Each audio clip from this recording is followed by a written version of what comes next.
Айналайын балам, үйде талғажау өтетін ештеңе қалмады. Зейнетақымда дәрі-дәрмекпен таусылды. Мына алған шағын азық түлігімнің ақшасын төлеп бір көмек қолыңды созсаң жақсы болар еді.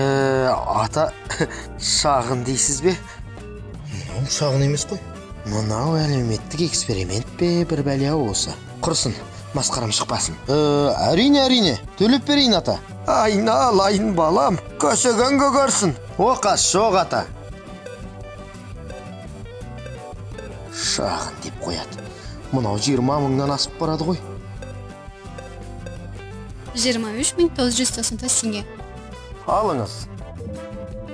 Мыналардың камералары қайда? Ешкім жоқ қой. Әлеуметтік эксперимент емес пе не? Той, 24 мың теңгемнен бос қайрылып қалдым ба не? Садақа камера үшін емес, Құдай үшін беріледі. Білім қазына қоғамдық қорының қолдауымен.